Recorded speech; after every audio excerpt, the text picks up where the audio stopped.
Welcome to Investing for Kids. I get this question all the time. I have an almost 2-year-old daughter, so I completely get it. And if you're listening to this, you probably have an inkling feeling that time is where you make the most money. Compound interest is this magical thing that creates all the wealth for us.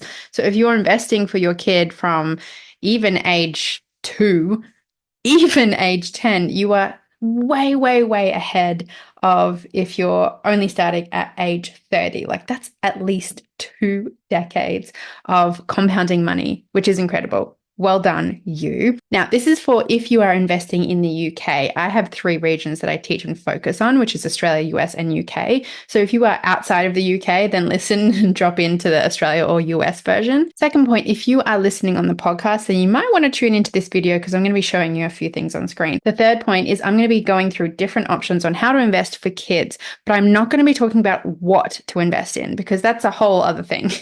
So if you want that training, I have a guide that walks you through step by step how to invest in the stock market. I also have a full program called Invested where I handhold you through the whole way. It's the same strategy, even if you're busy, even if you're a beginner. So if you want to get like really clear, confident, and like all of that clarity around your finances and your financial future and setting up your kids for like really becoming a millionaire. And I'm going to show you what that looks like in a minute. Then I'll put all that info in the show notes. Okay, so let's actually first look at how much this could build to for your kids, because what you put in and also what you invest in will have a massive impact on the actual return at the end. And you might think that right now, even $50 a week or $100 a month is not that much, but because you're leaving it for so long, time is your best friend here. So the earlier you start, the better. And look, I always like to say the best time to invest is like 10 years ago. The second best time is now. But I also don't want to create this like anxiety within people of thinking that it's too late because that's not the case. So I sort of want to urge you to do it as fast as possible, but I don't want to shame you into thinking that it's like too late and you've missed the mark. Somewhere in the middle is a nice balance. Okay, let's share my screen. I'm going to show you what it looks like. And you can play with this tool yourself and look at the different numbers. You can look at different returns. And again, that depends on what you invest in. It also depends on different countries. There's a whole range of stuff to know and to think about. Which again is not what I'm going to talk about today because there is so much to cover and I only wanted to get this quickly out to you. I also have to pick up my daughter from daycare in a minute. So I'm trying to get this out to you in the most efficient way possible. Okay, so here is it's called a compound interest calculator. Now, I don't think that this is the best term for it. It really should be like called an investment return or investment compound calculator because it shows you what you get in savings at the end. But really, let's be real. What we're talking about here is total investment portfolio value at the end. So I'm going to change this to 8.9%. Now, that is less than the average return of the stock market year on year if you measure it over 10, 20, 30, 40 years. If you're investing in more conservative assets, then you can drop that down and I'll show you what that looks like. But again, I know I keep saying this, but it really does depend on what you invest in. So full stocks, for example, like 100% stocks is going to be like what you're looking at the 10. In some countries, even like up to 12, 13% return year on year. Now, of course, the stock market is not a robot. It doesn't return that every single year. Some years it's 25%. Some years it's minus 15. And at the end of the day, you really shouldn't be looking at this daily, monthly, or even yearly if you just set up auto investing, putting it in every year because you know you're leaving it for decades and creating this security, this like sort of buffer, this cushion for your kid to use later on. Okay, so let's just say we put in $50 a week and we do that over 10 years. In 10 years, you're going to have $40,000. It's not a whole, like $200 a month is not that much. And so what you're putting in is 26,000. But if you do that for 20 years, then you have 142,000. So you're starting to see that the growth is not linear. So double the time is triple the money. If we do this for 30 years, it's over $380,000. And you can see here that your actual contribution is quite small, but the growth over time is a lot. So if you started to invest for them, like for example, like my daughter is almost 2, and you started now with a really young child, or even, whatever, your child is about to be born, or it's just a baby, that means at 30 years with only $50 a week, they have over $380,000.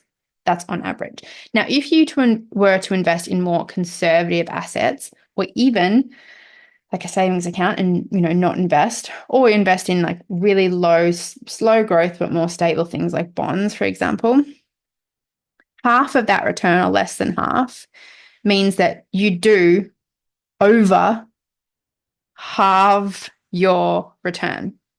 So you end up with 150,000. Let's just say it's at 5%, then it's 180,000. Again, play around with this because it's actually quite fun to see.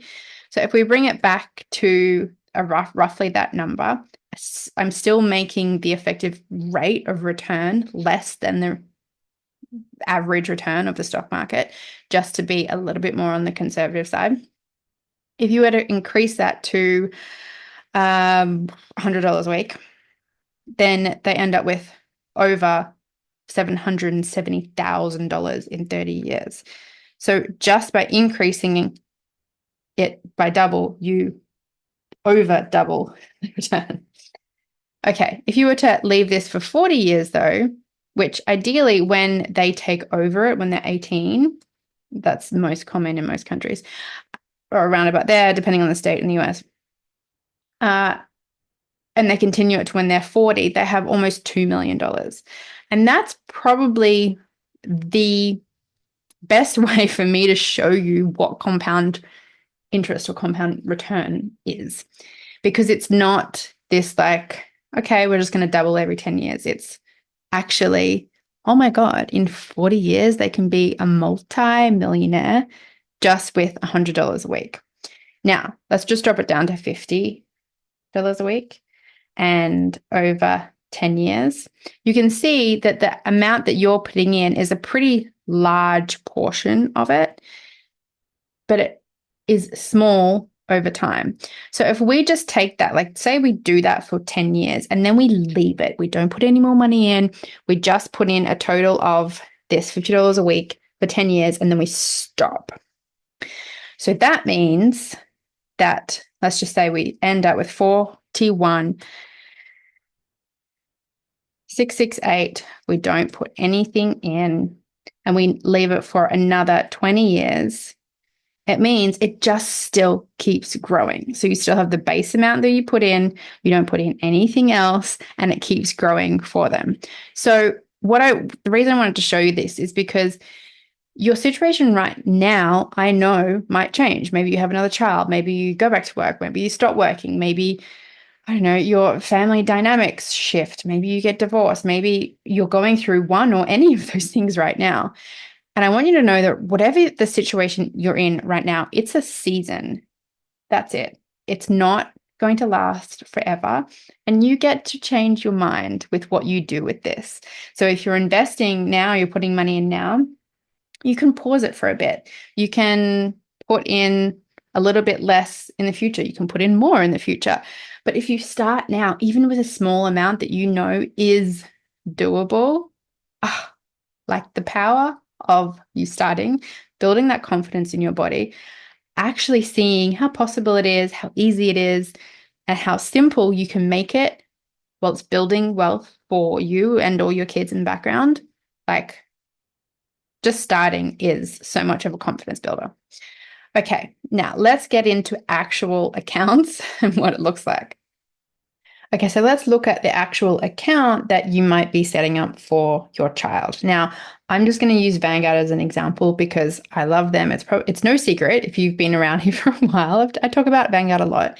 There are other broker options that you can use. This is not the one and be all, but I think they're a great option. So if you are completely new and have absolutely no idea what an ISA is, I'm going to briefly explain it. Basically, because I teach UK, US, and Australia, I know about the different options to, like, for example, tax-free accounts and what you have access to in different countries around the world. And I have to say, the ISA is incredible.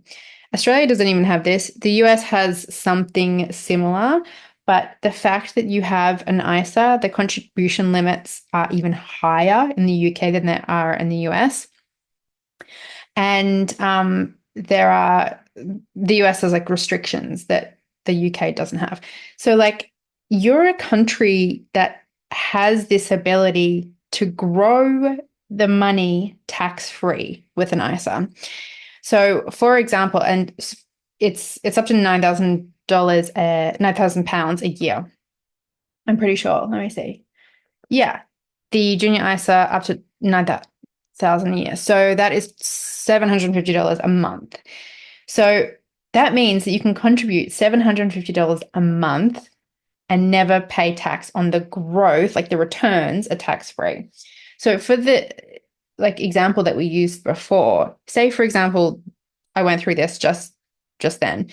If, for example, you use this, the return is $200,000. So if you just left that and then you did another, 20 years on top of that, so you did a total of 40 years, your contribution was only $41,000, but it grew to 1.4 million. That's 1.44 million, meaning you only put in $40,000, but you grew 1.4 million over 40 years. So the $40,000 you put in for the first 10 years and then you just left it, you didn't touch it, you didn't put anything else in. That means the $1.4 million is tax-free. I can't tell you how insane that is that that's available to you. So the junior ISA, you can set up with, but there's plenty of different brokers. If you are unsure on the broker, as I mentioned, I have a program called Invested that I talk about different options, but really it comes down to what you want to invest in. With Vanguard, you only have access to Vanguard products. I think they're a great company. They're low cost, but there are plenty of other brokers and options available to you. So this is how you set it up. So you're the custodian, and then when they turn 18, it is given to them. Now, 18 is a pretty young age, I would say, but as long as you are teaching your child / teen as they grow up and as they become an adult, the power of money, the skill of money management, the way that you can, grow your investments, the way that you can invest with time and not have to work for it. Like, that's a skill that a lot of people, quite frankly, don't have. So the fact that you're just watching this alone is amazing. So a junior ISA is probably the only account that you will need, unless you're contributing more than that, which for most people here, you're probably not contributing more than $750 a month. So I'm going to just assume that your junior ISA is the only thing that you need. Okay, so that's it. As for what to invest in, as I mentioned, I have a guide that you can get access to. I'll put the access in the show notes. I have a program called Invested. I have so many episodes on the Kiss My Money podcast, so I'll also put that below. And if you're not already following, join me on Instagram, where I have lots of videos and trainings and really cool resources for you to use. Okay, see you next time.